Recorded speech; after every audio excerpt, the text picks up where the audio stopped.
எல்லோருக்கும் வணக்கம். Aadhira's kitchen YouTube சேனலுக்கு உங்களை அன்போடு வரவேற்கின்றேன். நல்லதை நினைப்போம், நல்லதே நடக்கும்னு சொல்லி இந்த பதிவை நான் ஆரம்பிக்கிறேன். கணவன் மனைவி வசியம் ஆவார்கள், பெருமாளும் மகாலட்சுமியும் போல செல்வ செழிப்புடன் 100 ஆண்டுகளுக்கு சேர்ந்து வாழ்வீங்க, யாராலும் பிரிக்க முடியாது, கட்டுக்கடியில் இதை வையுங்கள் அப்படின்னு தலைப்பு போட்டிருக்க இல்லைங்களா? அது என்னன்னு பார்க்கலாம். எங்கள் வீட்டில் கணவன் மனைவிக்குள்ளே பிரச்சனையே இல்லைங்க. அடுத்தவங்களால் தாங்க எங்களுக்கு பிரச்சனை. நீ அவங்கக்கிட்ட இதை சொன்னியா, நீ அவங்கக்கிட்ட இதை சொன்னியா, வேணுன்னே கலகம் முட்டி நிறைய பேர் இருக்கிறாங்க. இந்த மாதிரி கோல் மூட்டுறதுக்கு, அப்புறம் நம்மளை பற்றி பின்னாடி நம்ம கணவர்கிட்டே போட்டு விடுறதுக்கு நிறைய பேர் இருக்கிறாங்க. அந்த மாதிரி இருக்கும் பொழுது நீங்கள் இந்த விஷயத்தை பாருங்கள். இப்படி சண்டை சச்சரவு இதை மாதிரி இருக்குது அப்படின்னாலே நீங்கள் இந்த விஷயத்தை கடைப்பிடிங்க. இப்போ எப்படி பெருமாள் மகாலட்சுமிக்கு மார்பில் இடம் கொடுத்தாரோ அதே மாதிரி நம்ம கணவரும், உங்களுடைய கணவரும் என்ன பண்ணுவார்னா, மார்பில் இடம் கொடுத்து என் மனைவி போல் வராது அப்படின்னு சொல்லி இருப்பாங்க. ஏதோ ஒரு மைண்டு, ஒரு மனசு, ஒரு கலக்கத்தில் ஏதோ வேறு யார்ட்டையோ கொஞ்சம் பேசிக்கிட்டு இருந்தால் கூட இந்த விஷயத்தை நீங்கள் தொடர்ந்து செய்யும்போது செல்வ செழிப்பும் உண்டாகும். ஏன்னா மகாலட்சுமியும், நான் எதுக்கு இதில் அந்த மகாலட்சுமியை சேர்த்து போட்டிருக்கேன்னா, இந்த விஷயத்தை நீங்கள் பின்பற்றிக்கிட்டு வாங்க, சரிங்களா? அடுத்தது இப்போ நீங்கள் நிறைய பேர் கேட்பீங்க, கட்டிலில் இப்போ என் கணவர் ஒரு ரூமில் படுத்துப்பாருமா குழந்தைங்களோட, நான் ஒரு பக்கம் படுத்திருப்பேன் அப்படின்றவங்களுக்கும், அடுத்தது சில பேர் என்ன பண்ணுவாங்க, கட்டில் இல்லைம்மா நாங்கள் தரையில் தான் பாய் போட்டோ இல்லை பெட்டு போட்டோ படுத்துருக்குறவங்களுக்கும் இது நல்ல ஒரு ஈஸியான ஒரு ரெமிடியாக இருக்கும். நீங்கள் கடைப்பிடிச்சி பாருங்கள். பிடிச்சி பார்க்குறவங்களுக்கு தான் இதோடைய அர்த்தம் உங்களுக்கு தெரிய ஆரம்பிக்கும்.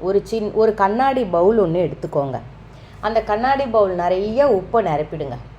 நீங்கள் படுக்கிற அறையில், அப்போ கணவர் படுக்கிறாருன்னு எந்த இடத்துல படுக்கிறாரோ, இப்போ ஒரு பிரச்சனை இருக்குது, நாங்கள் 2 பேரும் ஒன்று சேரணும், ஒரே வீட்டிலே இருப்பாங்கங்க, ஆனால் ஒருவருக்கொருவர் ஒரு ஒற்றுமை இல்லாமல் இருப்பாங்க, ஒரு எப்படி சொல்கிறது, பேசிக்க கூட மாட்டாங்க.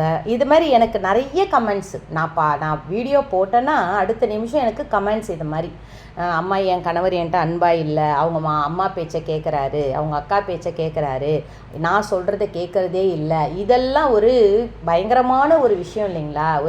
ஒரு கணவன் மனைவின்னு ஆன பிற்பாடு அவங்களுக்குன்னு ஒரு இடத்த நம்ம கொடுக்கணும். நான் பெரியவங்கள்ட்டையும் கேட்டுக்கிறேன்.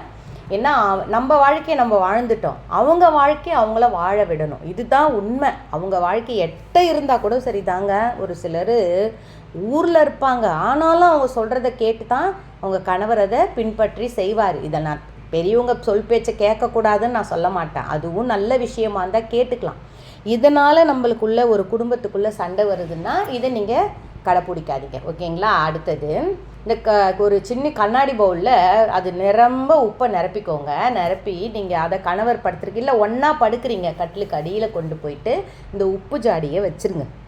இதை நீங்கள் எத்தனை நாளைக்கு செய்யணும்? தினம் ஒரு நாளைக்கு 1 to 1 நாள். இப்போ நீங்கள் இன்றைக்கி செய்ய ஆரம்பிக்கிறீங்கன்னா, இன்றைக்கி இப்போ நம்ம வெள்ளிக்கிழமை எடுத்து உப்பை கரைக்கக்கூடாது இல்லைங்களா? அதனால் அந்த வெள்ளிக்கிழமையில் அப்படியே இருக்கட்டும். சனிக்கிழமை காலையில் அந்த உப்பை கரைச்சிட்டு திருப்பி உப்பை நிரப்பி எடுத்துகிட்டு போய் கட்டிலுக்கல்ல வச்சுருங்க. இதை மாதிரி நீங்கள் செஞ்சுக்கிட்டே இருக்கும் பொழுது நிச்சயமாக சொல்கிறாங்க, உங்கள் வீட்டில் இருக்கிற அந்த சண்டை சச்சரவுகள் எல்லாமே நீங்கிடும். அந்த உப்பை வச்சு எடுத்து நம்ம கரைக்கும் பொழுது நல்ல ஒரு ரெமிடி இது. இதை நீங்கள் பின்பற்றி பாருங்கள். இது செய்கிறவங்களுக்கு தான் இதோடைய உண்மை தெரிய வரும். நீங்கள் இந்த உப்பை வைக்க கண்டிப்பாக சொல்கிறாங்க, உங்களுடைய குடும்பம் சண்டை சச்சரவு இல்லாமல் நல்ல செல்வ செழிப்போடு மேல் நோக்கி செல்லும். இதை பின்பற்றி பாருங்கள், நல்லதே நடக்கும். அடுத்தது இந்த உப்பை கரைக்கும் பொழுது அப்படியே கொண்டு போய் சிங்கில் கொட்டாமல் ஒரு வாளியில் தண்ணி பிடிச்சி அதில் இந்த உப்பை கொட்டிட்டு அதுக்கப்புறம் அது கரைஞ்ச உடனே கீழே ஊற்றுங்க. ரொம்ப நல்லது நடக்குங்க. இதை மாதிரி அந்த ஏதாவது ஒரு கெட்டது, ஏதோ ஒரு செய்வினை, ஏதாவது ஒரு பாதிப்பு இருந்தால் கூட அந்த உப்பு அது உள்வாங்கிக்கிட்டு உங்கள் வீட்டை நிம்மதி அடைய செய்யும்.